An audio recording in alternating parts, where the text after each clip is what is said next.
Hi, good evening, everyone. My name is Erica.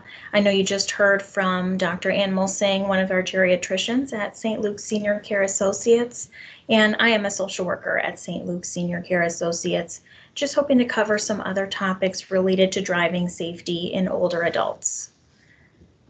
So I know one of the biggest questions that we'll often get is when to raise concerns. You know, family members might come into our office and say, I'm not quite sure when is the right time to share the concerns they have about driving. And I know Dr. Ann Mulsing reviewed a few of these sort of red flags. And many of those red flags, you know, in hindsight, I think can seem clear, can seem obvious, but when you're in this moment of thinking about potentially, you know, bringing this up to a primary care physician or a specialist that your loved one sees, it can be really difficult to know when the right time is. So, you know, we look for things that have impacted the person's ability to do these driving activities. Has their memory changed? Have you seen their physical conditions change? Things that might contribute to their ability to drive. Have they been in any accidents, little fender benders? Have they gotten lost? And even one of the most kind of fundamental questions that I'll ask the caregivers that I work with is, do you feel comfortable as a passenger in this vehicle when that person is driving? If you're not feeling comfortable, that's a perfect time to bring up, gosh, there are some concerns here. We want to make sure that we get everything checked out. There are a lot of great options for evaluation to assess whether or not a person is fit to drive, as Dr. Ann Mulsing mentioned. Another key for caregivers that I usually will bring up is, how do you have this conversation? You know, bringing this up directly with a loved one, whether it's a spouse, a family member, or a friend. This is a really sensitive conversation. It's a vulnerable moment, you know, for someone to hear someone close to them say, I'm not sure if it's safe for you to drive anymore. You know, that can be an intimidating conversation, of course. So what I would recommend is using tools. Online, there are a lot of great tools and resources. One example being the Alzheimer's Association. They have a great kind of summary about driving information and a safety contract that you can use with your loved one. In that contract, they talk a little bit about early retirement. You know, it's a great thing to have this transparency about driving early on. Don't wait until you have concerns. Bring this up, you know, as time goes on. Talk with your loved one about whether they feel safe driving. You know, get in the car with your loved one on a regular basis and just see how things are going. Having that kind of ongoing open discussion can really help when things do reach the point of sort of saying, oh gosh, something more is going on here and we need to get it checked out. You know, I think one thing that's great about this contract is that you can use it proactively. You can sit down with your loved one and say, you know, in the future, we might have to have a more serious conversation about driving. And I just want you to know when that day comes, I'm bringing this up to support you. You know, I'm not bringing this up to hurt you, to take anything from you. I want to make sure that you're safe and that everyone around you is safe. A big tip for this conversation is appeal to your loved one's sense of responsibility. I know you would never want to hurt anyone. I know you would never want to be in an accident or to get hurt yourself, you know, because a lot of our patients here at St. Luke's will say, well, I've never been in an accident. I would never intentionally hurt someone. You know, we know that. That's something, of course, nobody would ever want.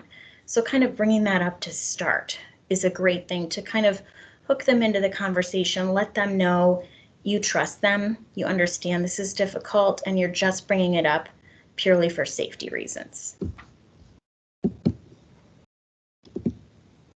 A couple of really concrete tips would be, if you have these concerns and they're sudden, you know, you've kind of realized, okay, I'm not sure if that my loved one is safe to drive today.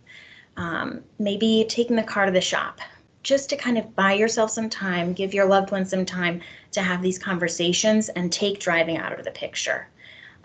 Even disconnecting the battery or hiding the keys just for a day or two, just to, again, give yourself time to call your primary care physician's office or to sit down and talk with your loved one yourself.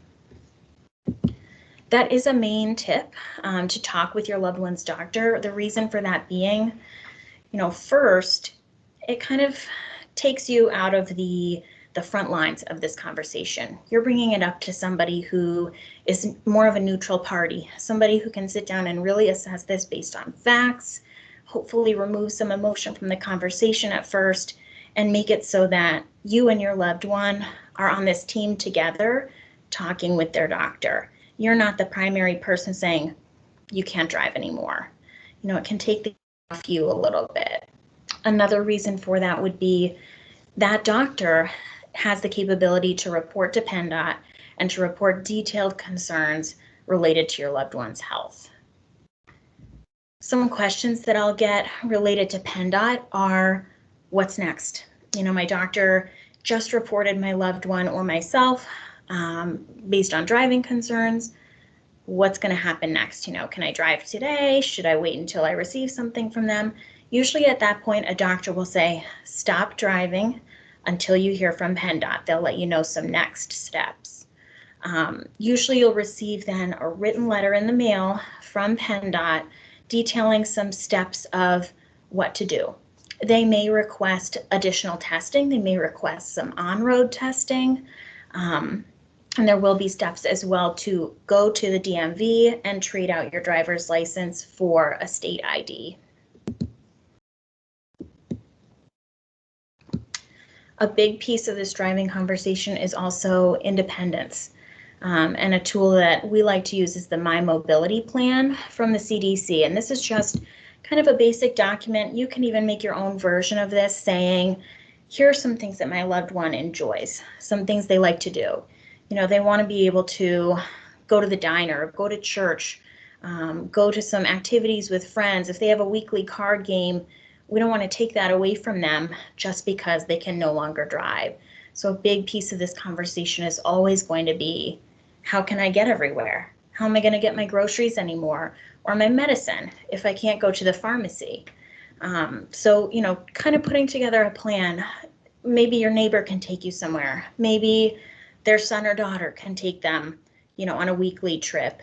Things to make sure that this person is still getting out of their house, doing the things they enjoy, and having that variety to their day that they enjoy. Another option would be local transportation options. So some of those would be like a Lanta van, ITN Lehigh Valley, and GoGo Grandparent. Some of our patients will even use an Uber or a Lyft. There are costs to these services, but certainly, it's priceless. Like I said, to have that independence, to be able to have a ride and get where you need to go, getting from point A to point B, that's the key. We don't want somebody to become withdrawn because they've lost this privilege of driving. We want them to be able to have that vibrant life and do what they're looking forward to.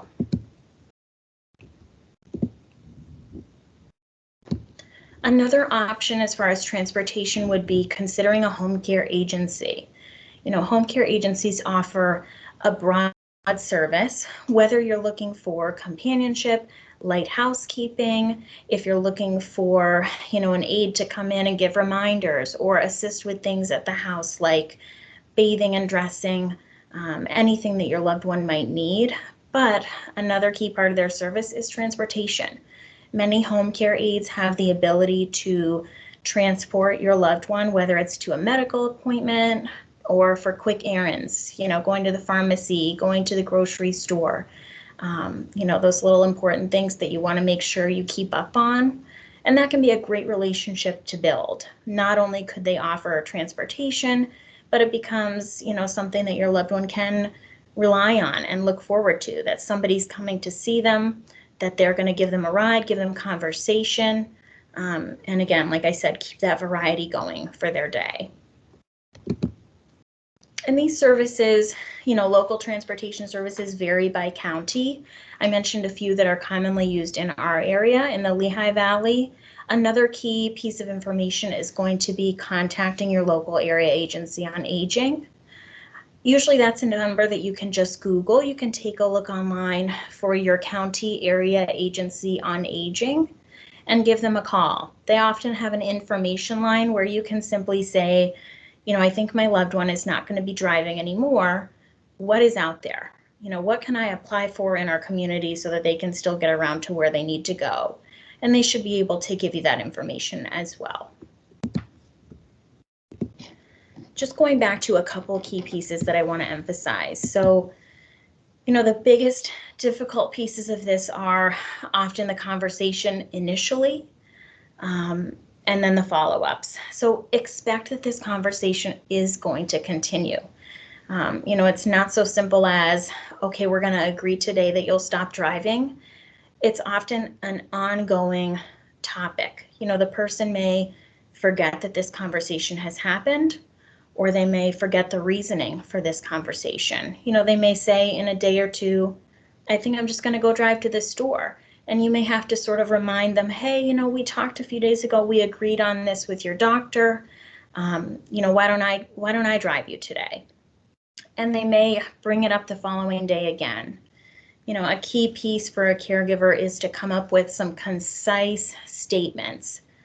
You can no longer drive because of X reason. Your doctor mentioned driving, you know, we're going to have to wait for this paper from PennDOT first. A couple key phrases, just repeating that language over and over so that you can clearly mention to your loved one exactly what's going on without having a long, drawn out conversation. And that's for both of you. That's a mutual thing that, you know, it doesn't benefit either of you to rehash the entire thing A to Z. Let's just hit a few key points and then move forward together.